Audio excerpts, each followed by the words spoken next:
Last week we had a tremendous reaction to our tribute to W.B Yeats when we celebrated his 155th birthday.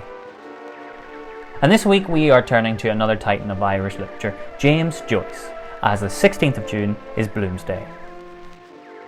The first Bloomsday occurred in 1954 by artist, publican John Ryan and the novelist Brian O'Nolan, and they were joined by Patrick Kavanagh and Anthony Cronin, and thereafter Bloomsday became an annual event. Sadly, lockdown has curtailed this year's Bloomsday, but ICC Digital will go some way to make amends for this, by dedicating our whole week of programming to celebrate the many aspects of James Joyce's life. We start off with a mini concert from the well-known musical family, the Doyles. They have come together to play you some music that was both special to Joyce and featured in his books. Hello, Dia Gwitch, welcome. We are the Doyle Family. My name is Denice, this is my brother David on the cello, and our mum Deirdre on the piano. We would like to thank the Irish Culture Centre London for giving us this really special opportunity to play some of James Joyce's favourite pieces of music from our home in Dublin during this lockdown.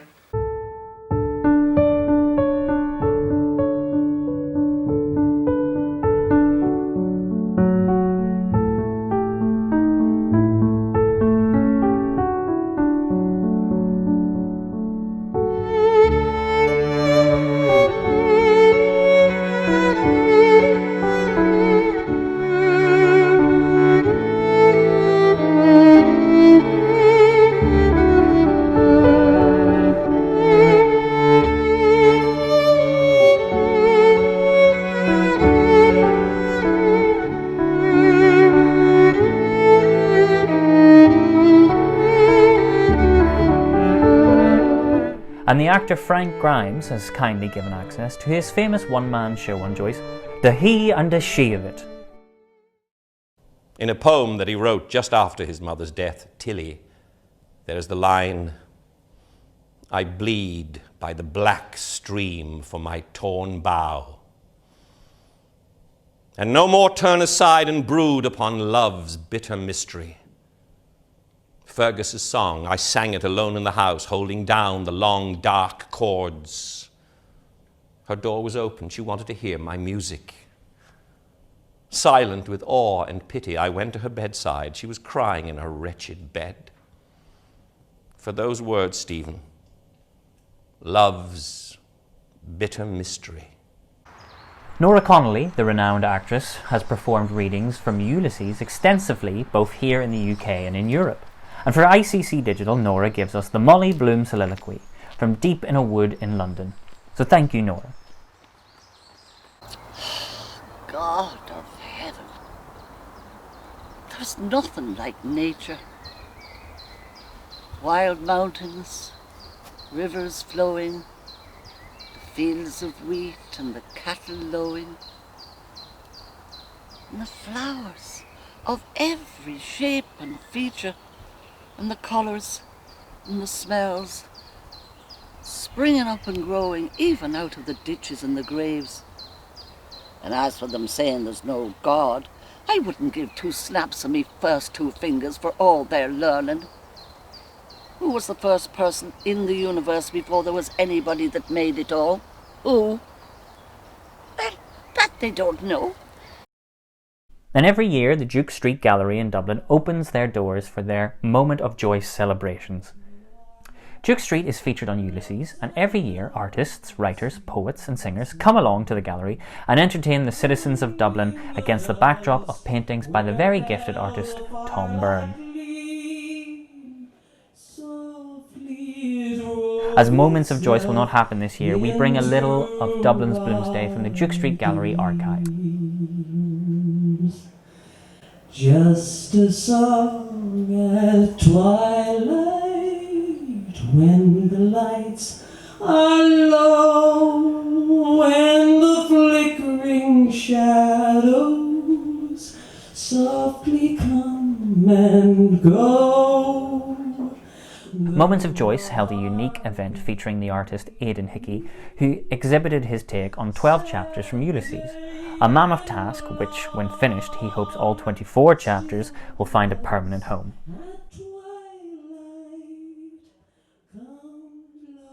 Dublin's old song comes along. And alongside Aidan, Ireland's most internationally known sculptor, John Behan, presented a proposal that argued that Dublin should have a statue of Leopold Bloom erected on Juke Street, as it is synonymous with Ulysses. I just want to talk about statuary in Dublin and how we've come so far behind in the 20th century in comparison to the 19th century, when all of the art in the British Isles of the foremost position was made virtually by Irish artists, including Foley and Brock and a whole load of other people. As a result, I had a conversation with a person from Carlow, and he was saying to me, I've been through Dublin recently, and one thing struck me very forcibly, and that is that there is very little modern sculpture in Dublin. The idea I have had, and that is in this famous street, based on the Ulyssian idea, a piece of sculpture of Mr. Bloom. This is a very rough sketch. And I have a much more elaborate idea for it, which I've sketched out, but I haven't got it here today, but I will present it for anybody who's interested. Now McDivitt returns with his own version of a London Bloomsday as he reflects on the year Joyce came to London to marry Nora Barnacle, after living with her for 20 years or so in sin. Yeah, tight stream, Oscar Wilde. Yeah, exactly. It was in the book though. So are you proud to live in the house that James Joyce lived in? I mean, I'm not an expert, but I have kind of looked into it a bit, and I know that he called this Campton Grove and he used to call it Campton Grave. That's right. Yeah. And I think, and actually because of that, I thought that he stayed. We were in the ground floor. I thought he stayed in the basement, but apparently I think he was in the first floor. Yeah, first floor. He was in 28B. Yeah, so I think that is the first floor. That's the first floor, yeah. And I mean, it's funny because I do like stuff like I look at the foot scraper and stuff, and I always think to myself, I wonder whether he used that. Joycean excreta. So here we are at 28 Camden Grove, which, as we keep hearing, was Joyce punned into Camden Grave. Joyce lived in 28B on the first floor. This is the year 1931. What's going on? Basically, Joyce and Nora came to England to live, and they came to England to marry, and the whole reason for it was because Joyce never wanted to marry. He was an individualist anarchist.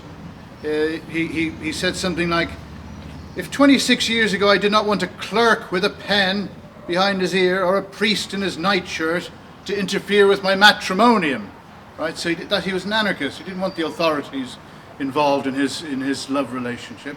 So they never married. Nora kind of wanted to get married, but they never did get married. And finally, we have a great version from Philip Drew of Finnegans Wake, sang with the same gusto as his father Ronnie when he sang with the Dubliners. Mighty odd, he had a brogue both rich and sweet, and to rise in the world he carried a hod. Well, Tim had a bit of a tippler's way, with a love of the liquor he was born, and to help him on his way each day, to drop at a crater every morn. Fight for the da, will you dance to your partner round the floor with your throat to shake.